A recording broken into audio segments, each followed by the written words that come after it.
প্রিয় পঞ্চম শ্রেণীর শিক্ষার্থীরা, পড়াশোনা করি চ্যানেলের পক্ষ থেকে তোমাদেরকে অনেক অনেক অভিনন্দন। আমরা আজকে তোমাদের গণিতের 2026 সালের নতুন বইয়ের 30 পৃষ্ঠার যে অঙ্কগুলো রয়েছে এগুলো থেকে আজকে ক্লাস শুরু করছি। ইতিপূর্বে আগের পার্টগুলো যারা দেখোনি, আমরা ভিডিও নিচে প্লে লিস্টের লিঙ্ক দিয়ে দিই, সেখান থেকে দেখে নেবে। তো এই অঙ্কগুলো কিন্তু খুবই গুরুত্বপূর্ণ একটা অঙ্ক। তো 5 নম্বরে যেটা বলা হয়েছে, 12টা কলা এবং 8টা পেঁপের মূল্য একত্রে এত টাকা। সেখানে দেখো একটা কলার দাম দেয়া আছে, এখান থেকে একটি পেঁপের মূল্য চাওয়া হয়েছে। তো প্রথমে আমাদের দেখতে হবে যে এখানে যে একটি কলার মূল্য দেয়া আছে, এইখানে কলা কয়টি আছে ততটির দাম বের করতে হবে। তো কখনো এখানে পেঁপের মূল্য দেয়া থাকতে পারে একটি পেঁপের মূল্য, সেইখান থেকে 8টি পেঁপের মূল্য বের করতে হবে। তারপর এটা থেকে এটা বিয়োগ দিতে হবে। তো আমরা যখন করব এখন, যে একটা কলার দাম দেয়া আছে, এখান থেকে আমাদের 12টা কলার দাম বের করতে হবে। তারপর এটা থেকে আমরা যদি 12টা কলার দাম বিয়োগ দিই, সেটা হবে 8টা পেঁপের মূল্য। সেইখান থেকে সেটাকে 8 দিয়ে ভাগ করলে আমরা একটা পেঁপের দাম বা মূল্যটা পেয়ে যাব। তো আমরা এই অঙ্কটা করা শুরু করছি। 5 নম্বর। প্রথমে আমাদের লিখতে হবে যে একটি কলার মূল্য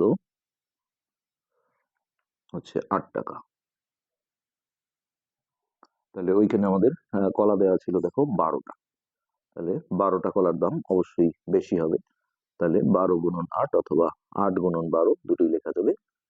তাহলে এটা হচ্ছে 8 12 96 টাকা। তো ওই যে ওইখানে দেখো 12টা কলা আর 8টা পেঁপের দাম দেয়া ছিল, আমরা সেটা এখন লিখে নেব যে 12টি কলা ও 8টি পেঁপের মূল্য একত্রে 616 টাকা। একত্রে 616 টাকা। তো এইখান থেকে আমরা যদি দেখো 12টা কলার দাম বিয়োগ দিয়ে দিই, 12টি কলার দাম হচ্ছে কত? 96 টাকা। তো বিয়োগ দেওয়া মানে জিনিসটাকে সরিয়ে দেওয়া। তো এইখান থেকে সরিয়ে দিলে আমরা দেখতেই পাচ্ছি যে 8টা পেঁপের দাম পাওয়া যাবে। 8টি পেঁপের মূল্য। তো এটা আমাদের বিয়োগ করে নিতে হবে। তো 6 6 মিলে গেল 0, 9 আছে 11 হবে 2, হাতের এক এখানে আসলো, 1 আছে 6 হবে 5। তো এইখান থেকে সিম্পলি আমরা এটাকে যদি 8 দিয়ে ভাগ করি, তাহলে আমরা একটি পেঁপের দাম পেয়ে যাব এবং এটাই হবে আমাদের কাঙ্ক্ষিত অ্যান্সার। তো একটি পেঁপের মূল্য হবে 520 ভাগ 8। এটা উপর নিচ করেও দেওয়া যাবে। তো এটা আমরা যদি রাফে ভাগ করে নিই, 8 দিয়ে 520, তাহলে 7 বার দিলে বড় হয়ে যায় 6 বার, 6 48, 8 আছে 12 হবে 4, তারপরে শূন্যটা কেটে নিলাম, 50টা 40, অর্থাৎ এখানে দেখো 65 টাকা। 65 টাকা, এটাই কিন্তু আমাদের এই 5 নম্বর যে অঙ্কটা ছিল সেটার উত্তর। ওকে, এবার আমরা পরবর্তী যে অঙ্কটা রয়েছে সেটা সলভ করব। এই একই টাইপের অঙ্ক দেখো, 5টা গরু 8টা ছাগলের দাম একত্রে দেওয়া আছে, এখান থেকে একটি ছাগলের মূল্য দেওয়া আছে। তো এখানে যেহেতু 8টা ছাগল আছে, আমাদের 8টা ছাগলের দাম এখান থেকে বের করে তারপরে এটা থেকে বিয়োগ দিতে হবে। তো আমরা প্রথমে লিখব একটি ছাগলের দাম, একটি ছাগলের দাম, তো এটা 17,600 টাকা। 17,600 টাকা। তো ওইখানে ছাগল দেওয়া ছিল দেখো 8টা, তাহলে অতএব 8টি ছাগলের দাম। তো এটাকে আমাদের 8 দিয়ে গুণ করতে হবে। সো 17,600 গুণন 8। তো এটা আমরা গুণ করে নিই, 8 শূন্য শূন্য, 8 শূন্য শূন্য, 6 8 48 8 হাতে 4, 27 56 8 4 60 শূন্য হাতে 6, 8 কে 8, 8 6 14। তাহলে 8 শূন্য শূন্য, 8 শূন্য শূন্য, 6 8 48 8 হাতে 4, 27 56 8 4 60 শূন্য হাতে 6, 8 কে 8, 8 6 14। তো এটা হচ্ছে 8টা ছাগলের দাম। এখন ওই যে 5টা গরু আর 8টা ছাগলের যে দাম দেয়া ছিল, 5টি গরু ও 8টি ছাগলের দাম একত্রে যেটা দেওয়া ছিল এটা হচ্ছে 625,800 এত টাকা। তো এইখান থেকে দেখো আমরা 8টা ছাগলের দাম, আমরা ঠিক ছাগলের নিচে ছাগলটা লিখবো তাহলে সুবিধা হয়। তাহলে 1,4,0,8,000 টাকা। তো এটা যদি আমরা বিয়োগ করি বা সরিয়ে দিই তাহলে এখান থেকে আমাদের 5টা গরুর দাম বের হবে। তাহলে 5টি গরুর দাম, তো এটা আমরা বিয়োগ করে নেব। 0,0,5 4 আছে 12 হবে 8, হাতের এখানে আসলো 2, 2 আছে 6 হবে 4, এইটা। তো এইখান থেকে দেখো চাওয়া হয়েছে একটি গরুর দাম। তো এখানে একটি ছাড়া 3টি 4টি 5টিও চাইতে পারে, সেক্ষেত্রে আমাদের প্রথমে একটির দাম বের করতে হবে। আর একটি চাইলে তো এটাই অ্যান্সার হবে, এটাকে আমরা 5 দিয়ে ভাগ করে দেব। 4, 8, 5, 0, 0, 0 ভাগ 5। তো এইটা তোমরা যদি রাফে ভাগ করে নাও তাহলে 5 নং 45, 46, 47, 48, 3 5 35, 0, 0, 0। তো এটাই হচ্ছে আমাদের এই 6 নম্বর যে অঙ্কটা ছিল সেটার উত্তর। আমরা একটু চেক করে নিই। 535, 5 হাতে 3, 5 নং 45, 3 48, হ্যাঁ এটাই কিন্তু অ্যান্সার। তো এরপর আসি আমরা 7 নম্বরে। 7 নম্বরে যেটা দেওয়া আছে, কেয়া এবং মারুফের মাসিক পারিবারিক খরচ একত্রে হচ্ছে এত টাকা। তো কেয়া অপেক্ষা মারুফের মাসিক খরচ এত টাকা বেশি। কেয়া এবং মারুফ প্রত্যেকের মাসিক পারিবারিক খরচ কত? তো এটা এই যে দেখো এখানে আমরা আগের পৃষ্ঠায় কিন্তু একটা অঙ্ক করেছিলাম কম বা বেশি থাকার। এটা কত পৃষ্ঠায় ছিল?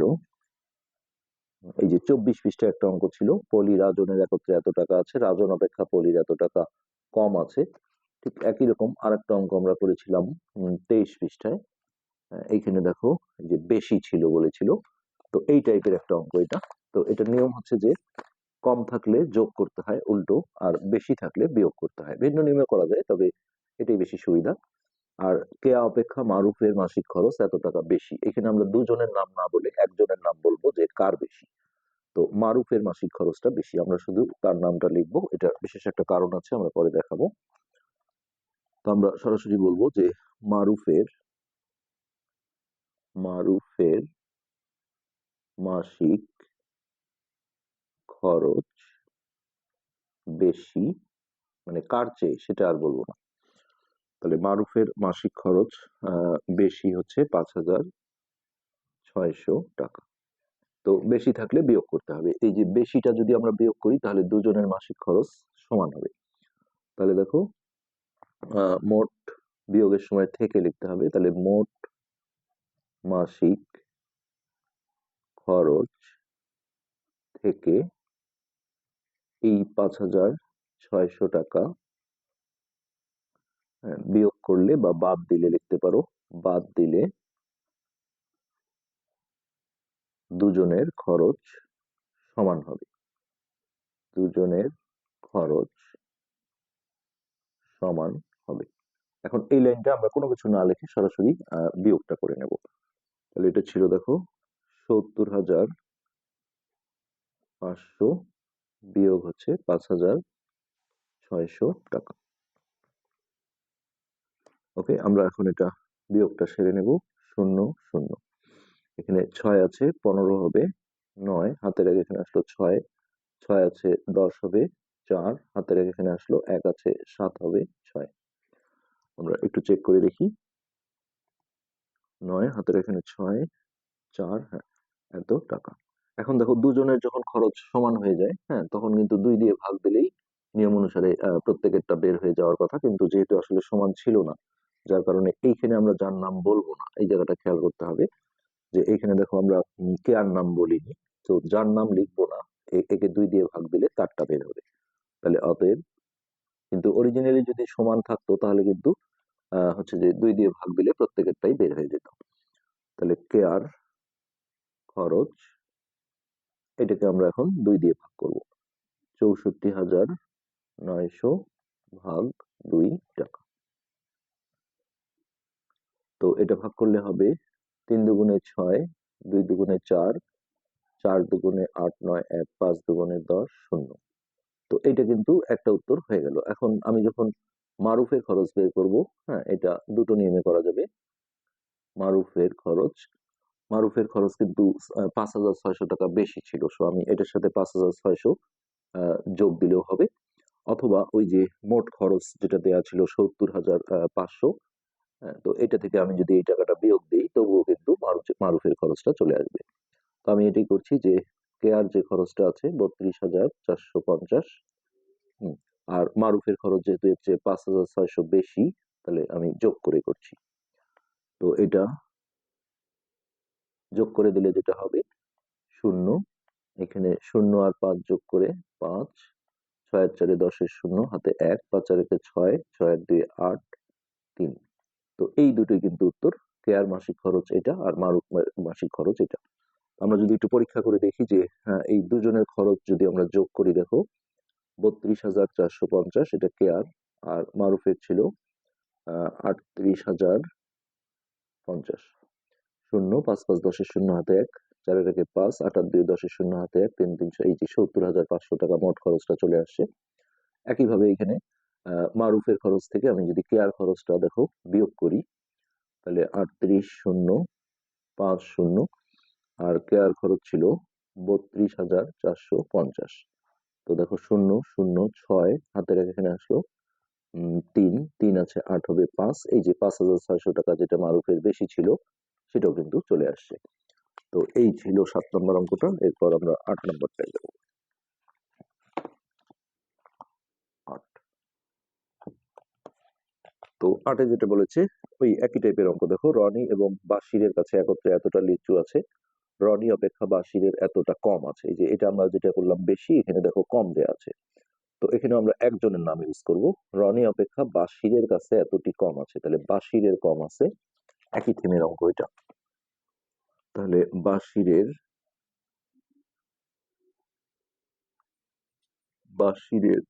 কম আছে, কম থাকলে আমরা যোগ দেবো এটা। 64টি লিচু। তো যোগের সময় বলতে হয় সাথে, আর বিয়োগের সময় থেকে। তাহলে আমি যদি বলি যে মোট লিচুর সাথে 64টি লিচু যোগ করলে দুজনের লিচু সমান হবে। দুজনের লিচু সমান হবে। এখন এই লাইনটায় আমরা কোনো কিছু না লিখে সরাসরি যোগটা করব। তাহলে আমাদের মোট লিচু ছিল 780, তার সাথে আমি দেখো 64টা যোগ করে দেবো, এতটি। তো এটা যোগ করলে হবে 4, 8 6 14, 4 হাতে 1, 7 আর 1 8, 844টি। ওকে, এখন এটাকে 2 দিয়ে ভাগ দিলে এই যে এখানে যার নাম নাই তারটা বের হবে, অর্থাৎ রনি। তো আমরা লিখবো রনির আছে, এটাকে আমরা 2 দিয়ে ভাগ করে নেব। 844 ভাগ 2 টি, তাহলে 4 দুগুণে 8, আর 2 দিয়ে 2 দুগুণে 4, 2 দুগুণে 422টি। ঠিক একইভাবে আমরা বাশিরেরটা বের করতে গেলে দুভাবে বের করতে পারবো। একটা হচ্ছে মোট যে লিচু ছিল 780টা, তো বাশিরের যেহেতু কম আছে, এই 780 থেকে আমরা ওই 780 থেকে আমরা রনির লিচুটা যদি বিয়োগ দিই, হ্যাঁ, তাহলেও কিন্তু আমরা বাশিরের লিচু পাবো। অথবা আমরা আরেকটা ভাবতে পারি যে বাশিরের যেহেতু 64টা কম আছে, তাহলে এই রনির লিচু থেকে আমি যদি 64 মাইনাস করে দিই, তো তাহলেও কিন্তু একই উত্তর হবে। আমি দেখাচ্ছি তোমাদের। তো এটা যদি আমি বিয়োগ করি, 4 আছে 12 হবে 8, হাতের এক এখানে আসলো 7, 7 আছে 12 হবে 5, হাতের এক এখানে আসলো 1 আছে 4 হবে 3। তো এই দুটোই উত্তর। এখন আমি দেখো পরীক্ষা করি যে এই লিচুগুলো যদি যোগ করি, তাহলে 8 আর 2 10 এর 0, হাতে 1, 5 আর 2 7 আর 1 8, 4 3 7, এই যে মোট লিচুর সংখ্যা যেটা 780 সেটা চলে আসছে।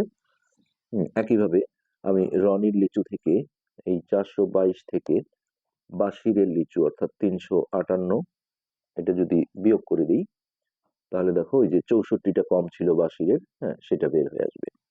তাহলে এই যে 8 আছে 12 হবে 4, হাতে রেখে এখানে আসলো 6, 6 আছে 12 হবে 6। দেখো দুই দিক থেকেই পরীক্ষা হয়ে গেল, এই দুটোই কিন্তু অ্যান্সার। তো এরপর আসছে 9 নম্বর। 9 নম্বরে যেটা বলেছে, সাইফ সাহেব বাজার থেকে 25 কেজি চাল, এত টাকার সরিষার তেল এবং এত টাকার মশলা কিনলেন, প্রতি কেজি চালের মূল্য এত টাকা, তিনি দোকানদারকে এত টাকা দিলেন, দোকানদার তাকে কত টাকা ফেরত দিলেন। তো এখানে চালের দামটা আমাদের বের করে নিতে হবে। হ্যাঁ, 1 কেজি চালের দাম দেওয়া আছে 72 টাকা। তাহলে এটা থেকে আমাদের 25 কেজি চালের দামটা বের করে আনতে হবে। আমরা একবারও লিখতে পারি যে 25 কেজি চালের দাম। তাহলে দেখো 1 কেজির দাম দেওয়া ছিল 72 টাকা, তাহলে 25 কেজির দাম হবে 72 গুণন 25 টাকা। তো এটা রাফে গুণ করে নাও, 72 গুণন 25। তো 5 দুগুণে 10 শূন্য, হাতে 1, 535 এর একে 36, এক ঘর কাটা, 2 দুগুণে 4, 7 দুগুণে 14। তাহলে শূন্য, 6 4 10 শূন্য, হাতে 1, 4 3 7 আর একে 8, অর্থাৎ 1800 টাকা। এটা হচ্ছে 25 কেজি চালের মূল্য। তো আমরা আরেকবার একটু চেক করে নিই। 5 দুগুণে 10 শূন্য, হাতে 1, 535 এর একে 36, এক ঘর কাটা, 2 দুগুণে 4, 7 দুগুণে 14। তাহলে শূন্য, 6 4 10 শূন্য, হাতে 1, 4 3 7 আর একে 8। এবার দেখো আমরা মোট খরচ লিখে একবারই যোগ দিই। মোট খরচ, তো চালের দাম হচ্ছে 1800 টাকা, যোগ সরিষার তেল কিনেছিল 350 টাকার, আর মশলা কিনেছিল 668 টাকা, এত টাকা। তো এই যোগগুলো আসলে সাবধানে করে নিতে হবে। তো এই যে 8 0 0, তাহলে এটা হচ্ছে 8, 6 আর 5 11, 11 1, হাতে 1, 6 আর 1 7, 7 3 10, 10 আর 1 18, 8, হাতে 1, হাতে 1, 1 আর 1 2। তো আমরা আরেকবার একটু চেক করব। 8, 6 আর 5 11, 1 হাতে 1, 6 আর 1 7, 7 3 10, 10 আর 1 18, 8 হাতে 1, 1 আর 1 2।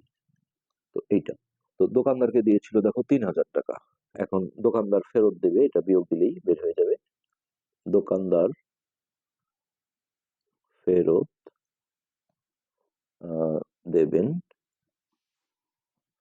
ওই 3000 টাকা থেকে আমাদের এই 2818, এটা বিয়োগ দিতে হবে। তো এটা বিয়োগ করলে দেখো 8 আছে 10 হবে 2, হাতের আগে এখানে আসলো 2, 2 আছে 10 হবে 8, হাতের আগে এখানে আসলো 9, 9 আছে 10 হবে 1, হাতের আগে এসে মিলে গেল, অর্থাৎ 182 টাকা।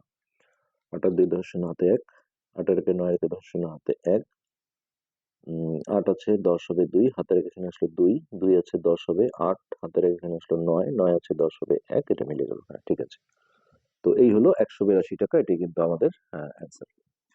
তো এরপর আছে 10 নম্বর।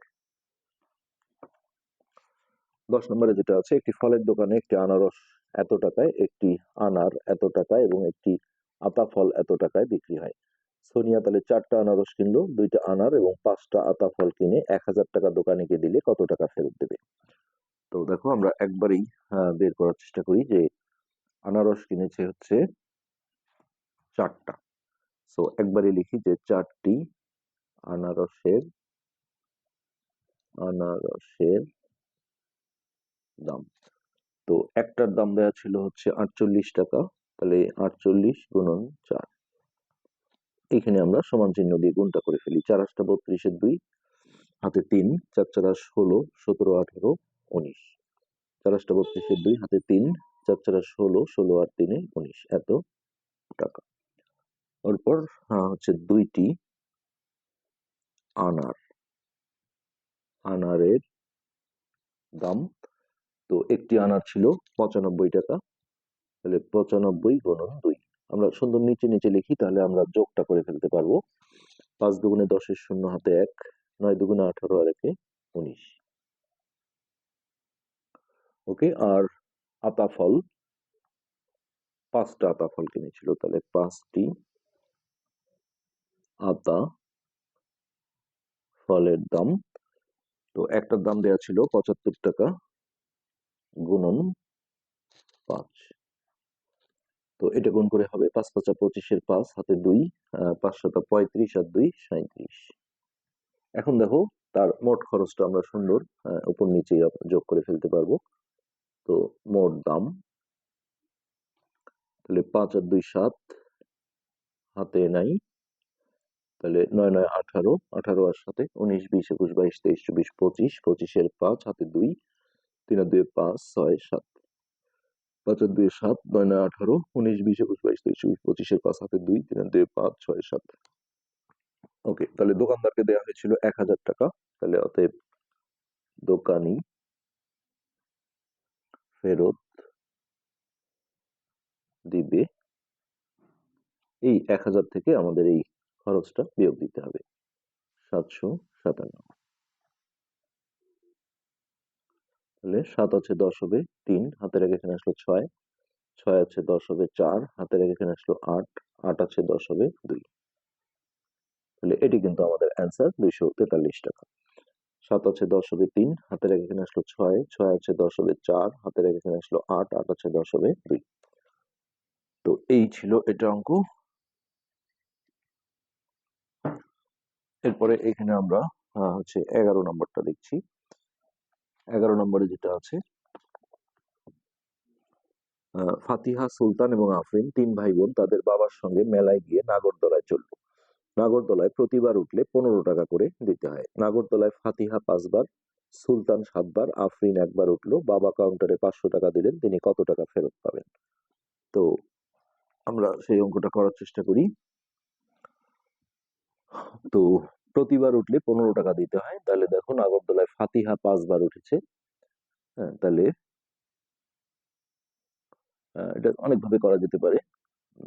মানে মোট কতবার করে উঠলো সেটা যদি আমরা বের করি, যে ফাতিহা উঠলো ৫ বার, সুলতান উঠলো কত ৭ বার, আফরিন উঠলো ১ বার। তাহলে এগুলো আমরা সবগুলো যোগ করে নিচ্ছি। তাহলে অতএব মোট উঠলো ৭ ৫ ১২, ১২ আর ১ ১৩ বার। তাহলে একবারে হচ্ছে ১৫ টাকা করে লাগে। তাহলে একবার উঠলে লাগে কত ১৫ টাকা। তাহলে ১৩ বারে কত টাকা? ১৩ বার উঠলে লাগে দিকে ৫, ১৩, হ্যাঁ। তাহলে এটা গুণ করতে হবে ১৫ গুণন ১৩। তাহলে ১৫ গুণন ১৩, ৩ ৫ ১৫, ৫ হাতে ১, ৩ অক্ষে ৩ আর ১ ৪, ১ ঘর কাটা, ৫ অক্ষে ৫, ১ অক্ষে ১। তাহলে ৫, ৫ আর ৪ ৯, তাহলে হচ্ছে ১৯৫ টাকা। তো দেওয়া হয়েছিল ৫০০ টাকা। তাহলে এইখানে আমরা লিখবো ফেরত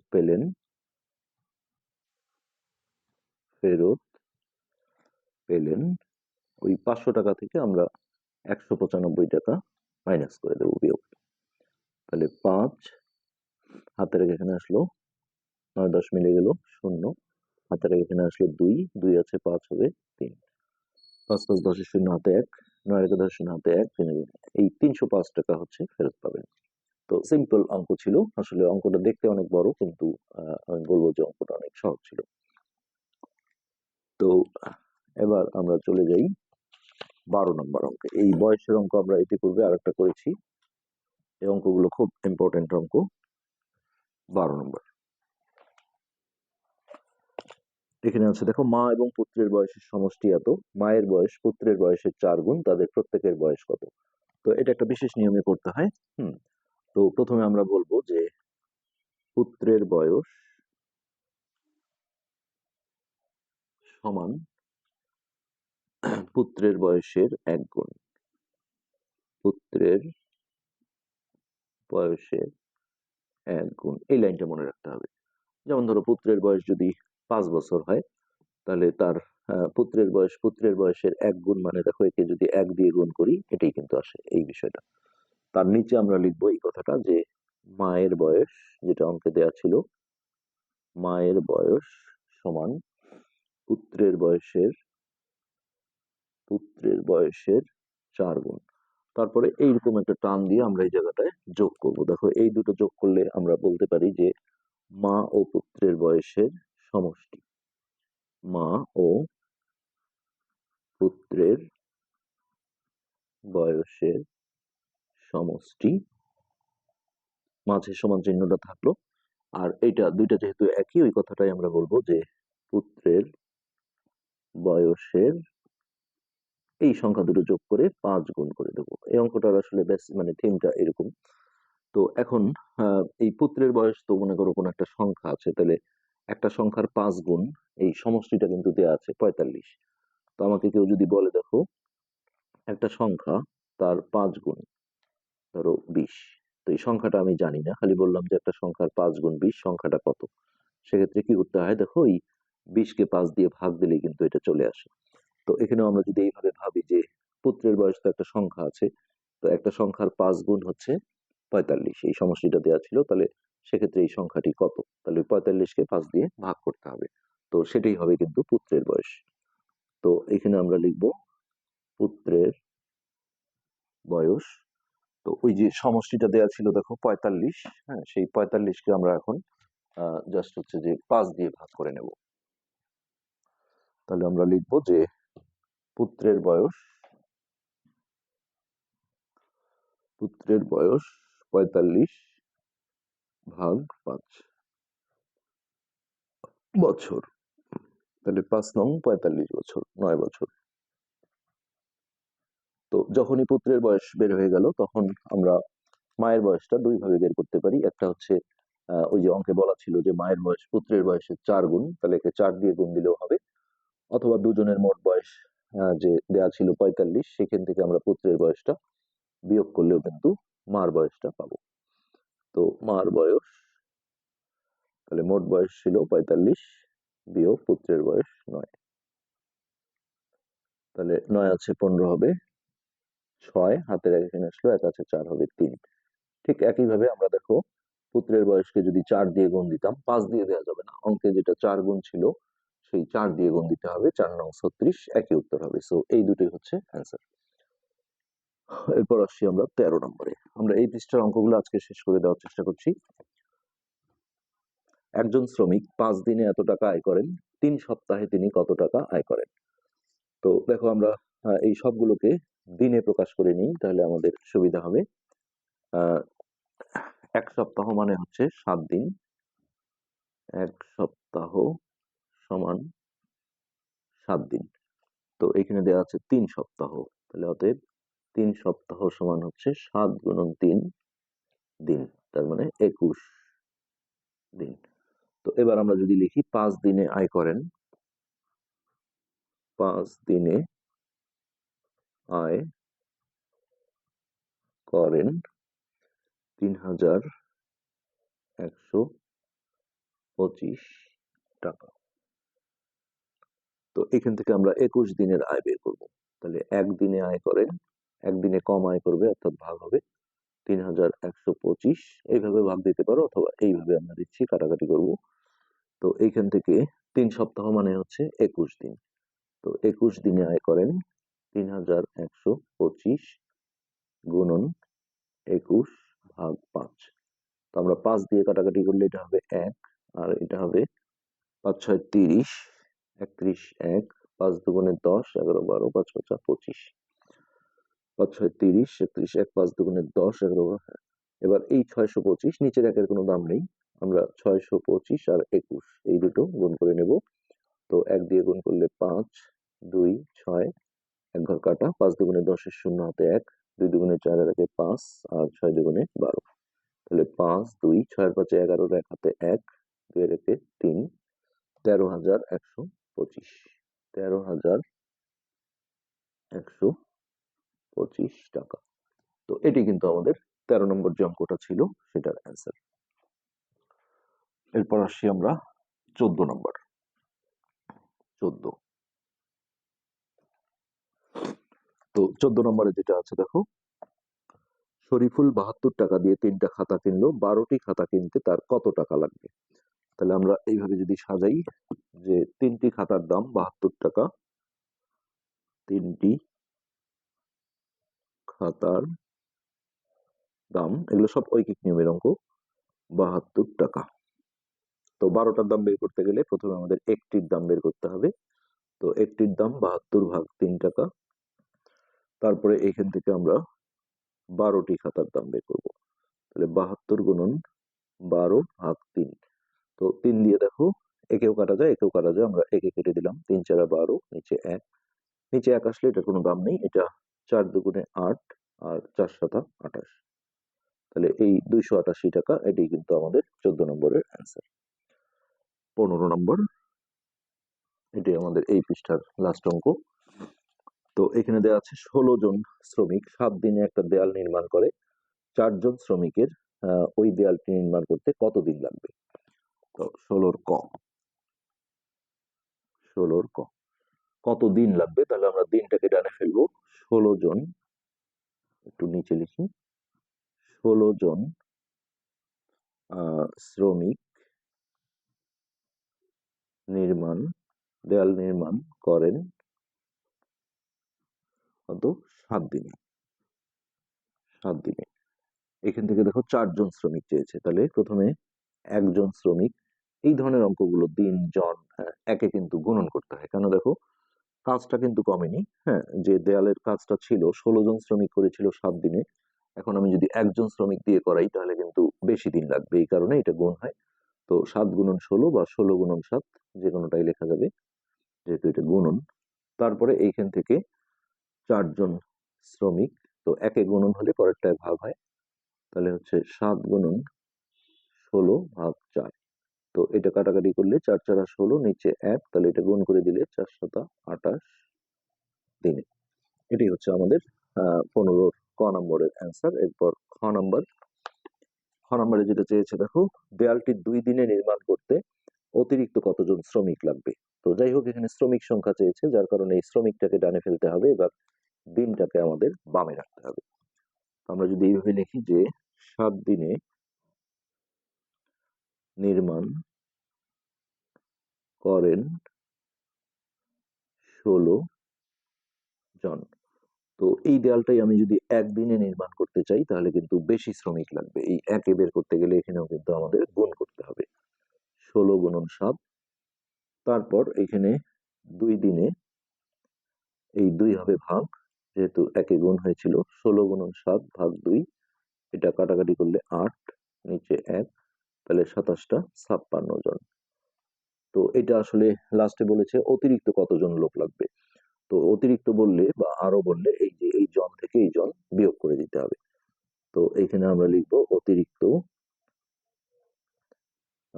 শ্রমিক লাগবে।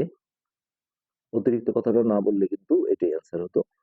তাহলে 56 বিয়োগ 16, তাহলে সমান হচ্ছে 0, আর 1 আছে 5 হবে 4, অর্থাৎ 40 জন। কেননা 16 জন তো আসলে নেয়াই আছে, অতিরিক্ত আরো 40 জন লাগবে। আশা করি বুঝতে পেরেছো। আজকের পাঠ আমরা এখানে শেষ করছি। ধন্যবাদ।